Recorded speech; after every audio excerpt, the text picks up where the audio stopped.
Una semana más, aquí estamos dispuestas a pasar un rato con vosotros. ¿Estáis listos? Pues allá vamos. Nuestro relato de hoy se titula Viaje a otra vida.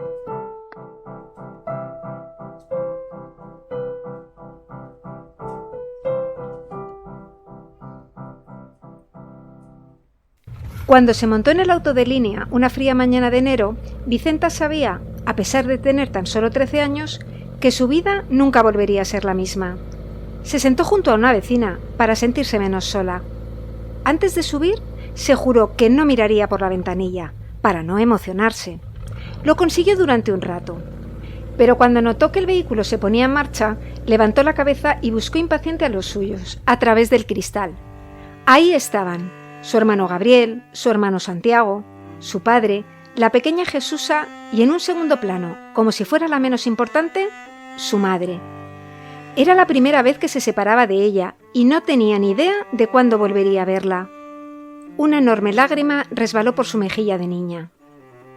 Durante mucho rato, esa última imagen ocupó por completo su mente.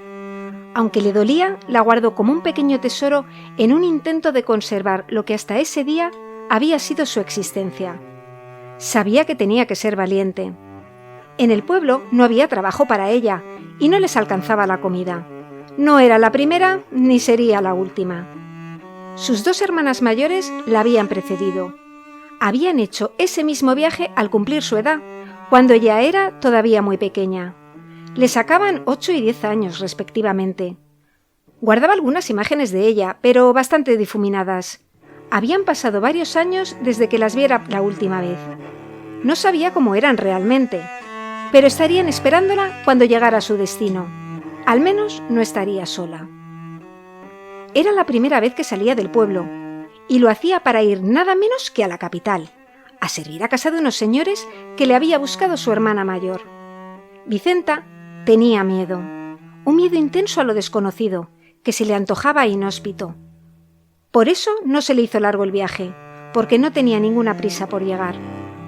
Cuando hicieron la primera parada y su vecina le informó de que ya llevaban la mitad del camino, no se lo podía creer. Bajó a estirar un poco las piernas y a comerse la comida que llevaba en el atillo, un trozo de pan y un poco de tocino. El primer bocado la transportó hasta la cocina de su casa y le cerró el estómago.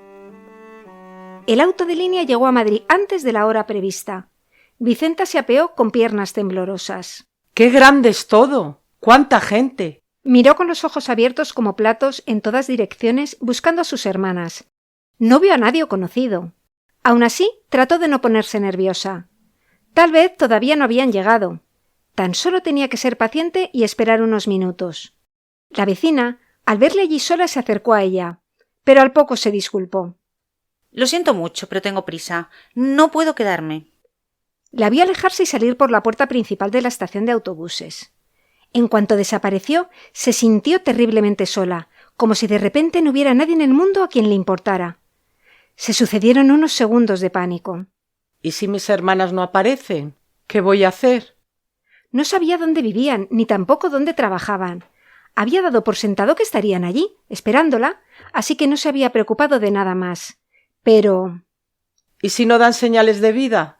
No conozco a nadie en Madrid. Ni siquiera se atrevía a imaginarse andando sola por las calles de esa enorme ciudad. Un escalofrío le recorrió el espinazo de arriba abajo. Tampoco podía volver al pueblo, que en ese momento era lo que más le apetecía, porque no llevaba nada de dinero, ni tan solo una moneda. El plan era que entrara a servir al día siguiente, lunes, en casa de los señores que le había buscado su hermana mayor. Y una vez allí, tendría todas las necesidades cubiertas: una cama, un uniforme, comida. Echó un vistazo a su alrededor con disimulo. Había mucha gente yendo y viniendo. Todo el mundo parecía ir con prisas, menos los que merodeaban por la estación con la mirada vidriosa y con harapos sucios y malolientes. Tenían un aspecto horrible. Le entró flojera de piernas. A pocos metros había un banco libre. Apretó el latillo contra su cuerpo, se acercó y se sentó. Nunca antes había estado en un sitio donde hubiera tanta gente. En el pueblo apenas eran medio centenar, y cada uno se ocupaba de sus cosas. Tanta gente y, sin embargo, nunca se había sentido tan sola, tan desprotegida. Una pareja de la Guardia Civil cruzó el vestíbulo con cara de pocos amigos. Pensó que quizás debería acercarse a ellos, contarles lo que le ocurría. Pero le dio miedo. Eran unos perfectos desconocidos y la verdad es que no le esperaban ninguna confianza. Se acordó de una frase que decía a menudo su madre. Mejor malo conocido que bueno por conocer. El problema es que allí unos y otros eran desconocidos, y no era capaz de decidir qué era malo y qué peor. Apartó la mirada inquieta y al hacerlo se topó con los ojos de un lisiado. Le faltaba la pierna derecha y se apoyaba en unas sobadas muletas de madera. No era el hecho de que fuera tullido lo que la agitó. Ya había visto otros, los hermanos García. Uno había vuelto tuerto de la guerra y llevaba un parche, el otro manco y le gustaba exhibir su muñón como si fuera un trofeo. Lo que la puso nerviosa fue el modo en que la miraba. Apartó la vista y trató de serenarse.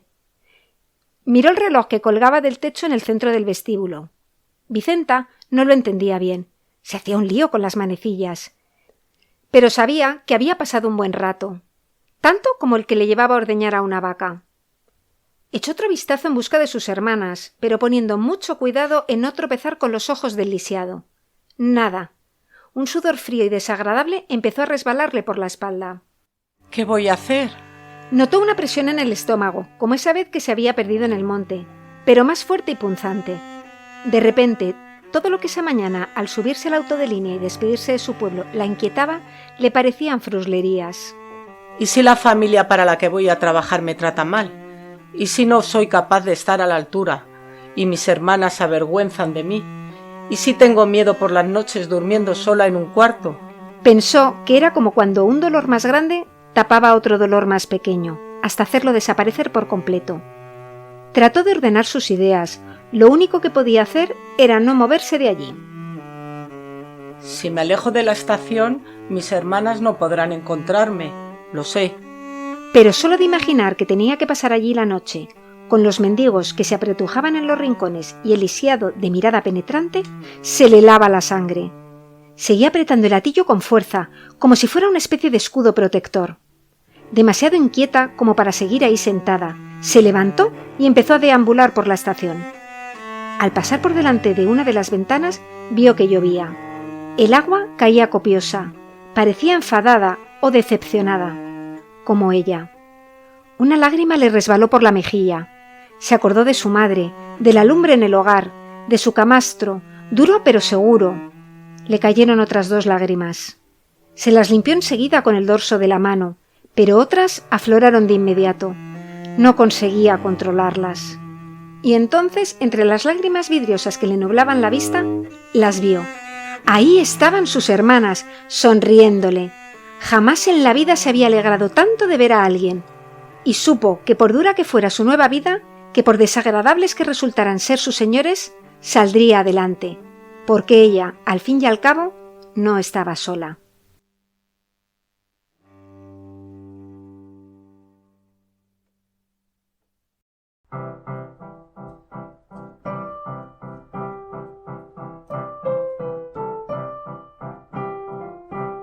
¿Qué tal?